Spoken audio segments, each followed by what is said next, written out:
දෙන්න.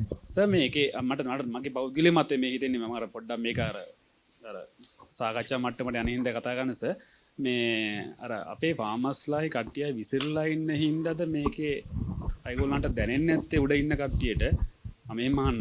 ඒ කියන්නේ අපේ ෆාමර්ස්ලා බීඩර්ස්ලා කට්ටියව අර එක තැනකට මොකක් හරි එකතු කරගන්න පුළුවන් නම් මේක දැනෙන්න ඒගොල්ලන්ට දෙයක් කියන්න පුළුවන් තත්ත්වයක් හදාගන්න තිබ්බනම් හොඳ නැද්ද සර්? මම උත්තරේ දෙන්න දෙයකට සාධාරණ. හරි ඕකේ. මෙහෙමයි. දැන් මෙහෙම දැන් උතන ප්‍රශ්නේ තියෙන්නේ දැන් මම විසිතුරු මත්ස්‍ය අපනයන කරුවන්ගේ සංගමේ සභාපති. දැන් ওই ප්‍රශ්න වලට සමහර වෙලාවට ඉදිරියේදී උත්තර දෙන්න වෙන්නේ අපිට අධිකරණ ක්‍රියාමාර්ග වලින්. ඒ හින්දා දැනට මම කෙලින්ම දේ නොකිය ඉන්නම්. මොකද මට තමයි උසාවි අනිවාර්යෙන් යන්න වෙනවා. අධිකරණ ඉදිරිපත් වෙන්න මම ලෑස්ති පිටේ ඉන්නේ. මොකද මේ කර්මාන්තයේ වෙනුවෙන් නෙමේ ආයතන පෙනී හිටින්නේ බොහෝ වෙලාවට පුද්ගලික ඇජෙන්ඩාස් වෙනුවෙන්. පුද්ගලිකව එයාලට ලැබෙන වාසි ප්‍රයෝජන වෙනුවෙන්. කෙටියෙන්ම කියන්නම්කො මේක රෙකෝඩ් කරත් කමන්නේ ඔන්ලයින් දැම්මත් ප්‍රශ්නයක් නැහැ. මොකක් හරි රෙස්ට්‍රික්ෂන් එකක් දැම්මොත් ඒකෙන් මේට කලින් ඕපන් වෙච්ච ට්‍රේඩ් එකක් රෙස්ට්‍රික්ට් කරොත් ඒකෙන් ලාභය ලැබෙන්නේ රෙස්ට්‍රික්ට් කරපු කෙනාටයි අපි කියන්නේ ඒක හොරෙන් කරන කට්ටිය. මොකද ඒකට කියන සිංහල වචනේ. ඒ කියන්නේ ජාවාරම්කාරයින්ටයි තහනම යොදපු කෙනාටයි තමයි ලාභ වෙන්නේ. තහනම යොදපු කෙනාට ලොකු පගාවන් යටතේ ලොකු පගාවන්. ඒ කියන්නේ මේ රුපියල් 510 ටී-ෂර්ට් එක සපත්තු දෙක නෙමෙයි ලක්ෂ 5 10 වගේ ඉලක්කම් එක්ක ඒක දෙන්න පුළුවන් වෙනවා.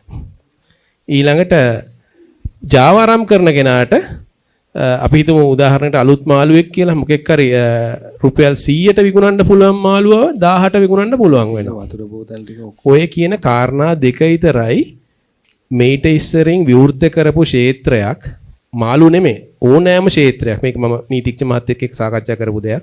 ඕනෑම ක්ෂේත්‍රයක් සාධාරණ හේතුවක් නැතුව නැවත තහනම් කියන්නේ බෑන්ඩ් එකක් දැම්මොත් වෙන්නේ ওই දේ විතරයි. මුදල් අමාත්‍යාංශයෙන් බෑන්ඩ් එක දාලා HS කෝඩ් එක ඊට පස්සේ HS කෝඩ් එක අයින් කරනවා ඩොලර් ප්‍රශ්නේ මේකෙන් හානියක් වෙන්නේ නැහැ. මේ රීඑක්ස්පෝර්ට් කිරීමෙන් මේ කර්මාන්තය ඉහළ යනවා. ඒතර අපනයන ඉහළ යනවා. දැන් අර මහත්මයා කියපු දේ වගේ ඒ කෙනාට බ්‍රීඩින් වලට අවශ්‍ය මාළුව Tamanට ගෙන්න ගන්න පුළුවන් වෙනවා.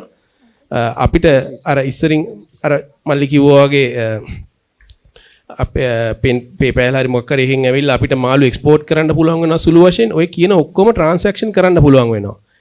ඒ එකක්වත් කරන්න බෑ කියලා වහපුවම ඒක අර්ධ රාජ්‍ය ආයතනයක්. ඒක වහපුවෙන් පස්සේ වාසිය එන්නේ ඒ ආයතනයේ කීප දෙනෙකුට හෝ ඊට ඒක පාලනය කරන කීප දෙනෙකුට. එහෙම නැත්නම් ජාවාරම්කාරයින්ට විතරයි. ඔයින් එහාට මගෙන් අහන්න එපා. මමයි සභාපති මමයි අධිකරණයට එන්නේ ලෑස්ති පිට ඉන්න කෙනා. ඉතින් ඒ හින්දා අපි ඉතුරු දේවල් ඉතුරු කරනවා. අපිට තව කාලයක් තුල මේක විවෘත කරේ නැත්නම් අනිවාර්යෙන් අපි අධිකරණ ක්‍රියාමාර්ග වලට යනවා.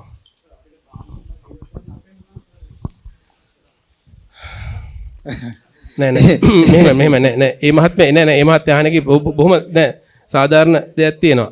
අපි ෆාමර්ස්ලයි එක්ස්පෝර්ටර්ස්ලයි මෙහෙම එකතු නැති හින්දා තමයි යාලට ඔච්චර ප්ලේ කරන්න ලොකු ඉඩක් ලැබෙන්නේ.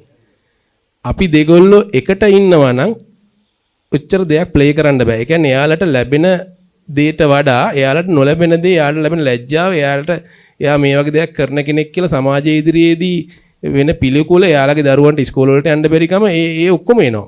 ඒතකොට ඒගොල්ලෝ අනිවාර්යයෙන්ම කරන වැඩේ කියන්නේ දැන් මෙහෙමයි. කිසිදු පාර්ශවයකින් මේක අපනෑ කියන්නේ ඉම්පෝට් එක නැවැත්වීම හරි කියලා නැහැනේ. කිසිදු කෙනෙක් තර්කයක් තියෙන කිසි දැන් එයාලා ඕනනම් පොඩි අල්ලසක් දීපු කෙනෙක් එහෙම කියන්න මීඩියා වලට ගෙනලා කියන්න පුළුවන්. ඉතින් සාමාන්‍ය ඕනම තැනක ලංකාවේ පුළුවන් ලෝකෙත් පුළුවන් එහෙම. හැබැයි අපි දෙගොල්ලෝ ඈත තියෙනකන් අපි දෙගොල්ලෝ තරහ කරලා තියෙනකන් අපි දෙගොල්ලෝ එකට ඉඳගන්නේ නැතිකන් එයාලට අපි කියන ප්ලේ කරන්න තියෙන ඉඩ ප්‍රස්තාව ගොඩක් වැඩි වෙනවා. දැන් කරන්නේ ඒ දේ තමයි. දැන් අද අපි දෙගොල්ලෝ මෙහෙම කතා කරාට මට මේ අවුරුද්දටවත් කතා කරන්න උන්නේ නැහැ නේ. මම